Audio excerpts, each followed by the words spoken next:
Dans cette vidéo, nous allons voir comment étudier le signe d'une fonction affine, donc f de x égale ax plus b, en fonction de x, c'est-à-dire savoir quand est-ce que notre fonction affine est positive, quand est-ce qu'elle est négative, c'est-à-dire pour quelle valeur de x. Nous allons voir que cela se fait quasiment sans calcul, en utilisant justement ce qu'on a vu sur le sens de variation d'une fonction affine. Je vous rappelle que le sens de variation d'une fonction affine dépend du signe de son coefficient directeur. Si le coefficient directeur est positif, la fonction affine est croissante sur R. Si le signe du coefficient directeur est négatif, la fonction affine est décroissante sur R. Nous allons voir ce travail sur deux exemples. Si par exemple nous prenons f de x égale 2x plus 1, nous pouvons tracer aisément la représentation graphique de notre fonction affine. L'ordonnée à l'origine vaut plus 1, donc nous pouvons placer le point de coordonnées 0, 1. Et comme le coefficient directeur de notre fonction affine vaut 2, eh bien, nous déplaçons de 1 vers la droite et donc nous pouvons monter de 2 unités, ce qui nous donne donc notre deuxième point et nous pouvons donc tracer la représentation graphique de notre fonction affine. Hop, qui nous donne, voilà à peu près cette représentation graphique. Alors, à l'aide de cette représentation graphique, nous voyons que notre fonction est d'abord négative, elle va s'annuler en une certaine valeur, et ensuite, elle va être positive. Et vous voyez que cela dépend du fait que notre coefficient directeur est positif, notre fonction affine est croissante sur R. Donc elle est d'abord négative, puis positive. Alors, pour résumer, qu'est-ce qu'on va donc faire ? Eh bien, on va commencer par résoudre, donc on commence par résoudre l'équation, eh bien, f de x égale 0. Parce qu'en fait, ce qui va nous intéresser, c'est la valeur de l'abscisse du point d'intersection de notre droite avec l'axe des abscisses. Puisque c'est grosso modo pour cette valeur de x qu'il va y avoir un changement de signe, c'est-à-dire que notre fonction affine va passer par exemple ici des nombres négatifs aux nombres positifs. Alors, allons-y, on a donc 2x plus 1 égale à 0, si et seulement si, donc 2x est égal à moins 1, si et seulement si, x est égal à moins 1,5. Donc la valeur ici, c'est moins 1,5. Eh bien, ça y est, nous avons terminé.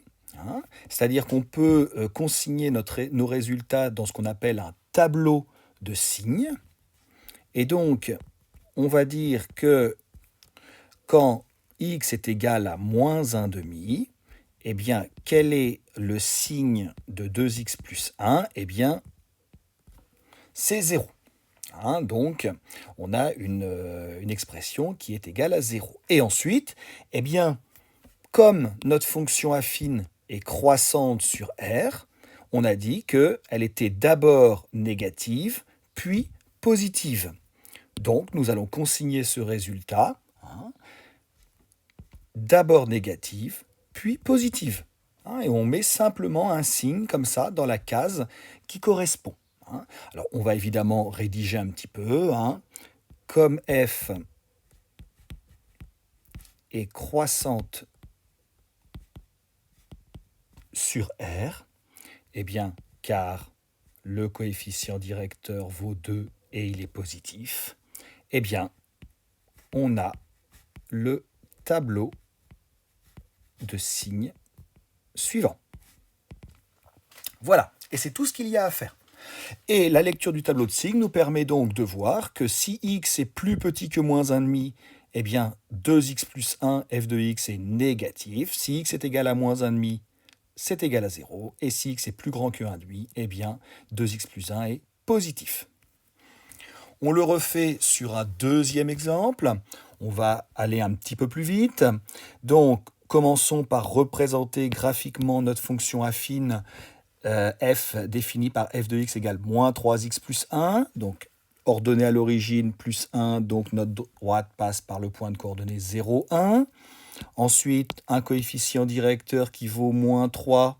Donc, si on se décale d'une unité vers la droite, eh bien, on descend de 3 unités, ce qui nous donne notre deuxième point. On peut donc ainsi construire la représentation graphique de notre droite, de notre fonction, pardon, qui est une droite. Voilà. Alors, on voit que notre fonction va d'abord être positive, maintenant, qu'elle va s'annuler en une certaine valeur qu'on va déterminer, qu'ensuite elle va être négative. Pourquoi? Parce que notre fonction affine est décroissante. Pourquoi est-ce qu'elle est décroissante? Parce que son coefficient directeur vaut moins 3.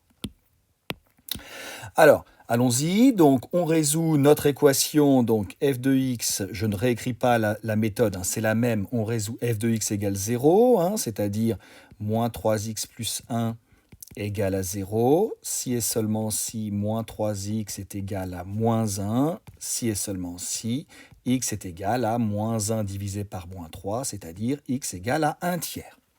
Donc, on peut placer tout de suite notre résultat dans notre tableau de signes. Donc ici, ça sera le signe évidemment de moins 3x plus 1.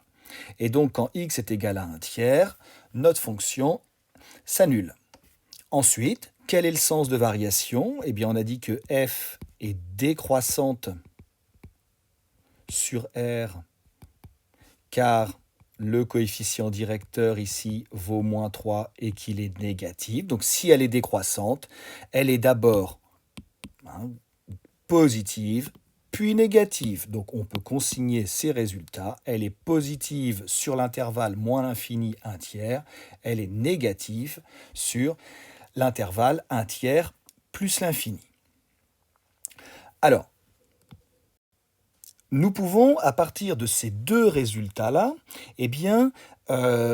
étudier le signe du produit de ces deux expressions ou le signe du quotient. Hein, par exemple, on pourrait s'intéresser à quel est le signe de 2x plus 1 fois moins 3x plus 1. Il va dépendre évidemment des valeurs de x. Peut-être que pour certaines valeurs de x, ça va être négatif. Pour d'autres, ça va être positif. Pour d'autres, ça va peut-être être égal à 0. Eh bien, en fait, ici, on va raisonner tout simplement encore avec un tableau de signes. C'est-à-dire qu'on va mettre une ligne pour le signe de 2x plus 1. On va mettre une ligne pour le signe de moins 3x plus 1. Et on va mettre une ligne pour le signe de 2x plus 1 fois moins 3x plus 1. Parce que vous savez que si on connaît le signe de chaque facteur, eh bien on connaît le signe du produit, en appliquant tout simplement la règle des signes. Donc, allons-y, reprenons les résultats qu'on avait trouvés. Donc, on avait trouvé le signe de moins 2x plus 1. Donc, on avait, alors, hop, on met une barre comme ça, on avait une expression qui s'annulait en moins 1,5. Pour moins 3x plus 1, on avait vu que là, ça s'annulait pour x est égal à 1 tiers. Hein, donc, vous voyez, je prépare mon tableau ainsi.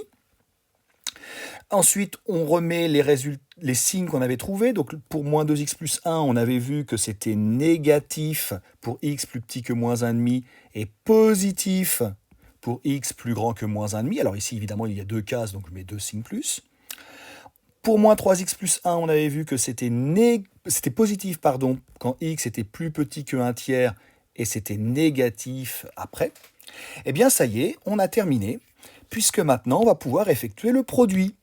Alors, si on a un nombre négatif multiplié par un nombre positif, eh bien, le produit est négatif. Ensuite, il ne faut pas oublier de travailler sur la barre.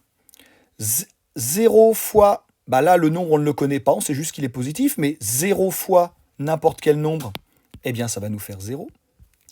Ensuite, un nombre positif multiplié par un nombre positif, le produit sera positif.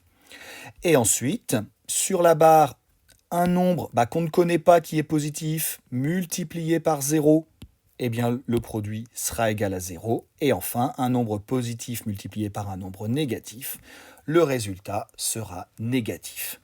Et donc, de ce tableau de signes, eh bien, on peut, par exemple, si on nous demande quand est-ce que 2x plus 1 fois moins 3x plus 1 est positif, par exemple, eh bien, on peut dire, si et seulement si, x appartient, quand est-ce que le produit est positif? On regarde sur notre dernière ligne, quand est-ce qu'il est positif? On voit qu'il est positif entre moins 1,5 et 1 tiers. Donc si et seulement si, x appartient à l'intervalle moins 1,5, 1 tiers. Comme c'est supérieur ou égal, eh bien, on va donc pouvoir prendre le moins 1,5 et le 1 tiers. Pardon. Voilà. Alors, ça marche pour les produits, ça marche aussi évidemment pour les quotients. On pourrait tout à fait étudier le signe de 2x plus 1, cette fois-ci, divisé par moins 3x plus 1, parce que vous savez que le signe d'un quotient dépend du signe de chacun du numérateur et du dénominateur. Alors, même chose, le raisonnement est rigoureusement le même, c'est-à-dire qu'on va reprendre le signe de 2x plus 1, on va reprendre le signe de moins 3x plus 1, et la seule chose finalement qui va changer, eh bien ça va être la dernière ligne. Alors, je remets donc pour moins 1,5, donc hop, on avait le 0 qui était ici, pour 1 tiers, on avait le 0 qui était là, on avait trouvé donc ces signes-là, je les remets, on l'a déjà dit juste avant. Alors cette fois-ci, nous allons faire le quotient. Donc, un nombre négatif divisé par un nombre positif, eh bien la règle des signes étant la même que celle de la multiplication, on retrouve un nombre négatif. Ensuite, sur la barre, 0 divisé par un nombre positif, 0 divisé par un nombre positif, c'est toujours égal à 0. Un nombre positif divisé par un nombre positif nous donne un nombre positif. Ensuite, et c'est là que ça va changer, un nombre positif divisé par 0. Alors là, vous savez qu'un nombre positif, on ne peut jamais le diviser par 0. La division par 0 est interdite. Donc là, on ne peut pas avoir le résultat. Le symbole pour montrer qu'on ne peut pas avoir de résultat, on l'a déjà vu, ce symbole, quand il y a une valeur interdite, eh bien on met une double barre. La double barre, ici, je vous rappelle qu'elle signifie une valeur interdite. Donc ce n'est pas possible. Et un nombre positif divisé par un nombre négatif, eh bien ça nous donne un nombre négatif. Donc si par exemple on nous demande quand est-ce que 2x plus 1 sur moins 3x plus 1 est inférieur ou égal à 0, d'accord, eh bien on va regarder quand est-ce qu'on va donc avoir un quotient qui est donc inférieur à 0, c'est-à-dire négatif. Donc on voit que là on va faire la réunion de deux intervalles. On va tout d'abord avoir l'intervalle de moins l'infini jusqu'à moins 1,5. Et là, j'ai le droit de prendre le moins 1,5 puisque c'est inférieur ou égal à 0. Union. Eh bien, l'autre intervalle, c'est 1 tiers, donc, plus l'infini. Mais là, le 1 tiers, malgré qu'il y ait un inférieur ou égal, eh bien, je ne peux pas le prendre parce que c'est une valeur qui est toujours interdite. Donc là, je suis obligé de mettre le crochet dans l'autre sens. Donc il y a un impact sur le crochet ici.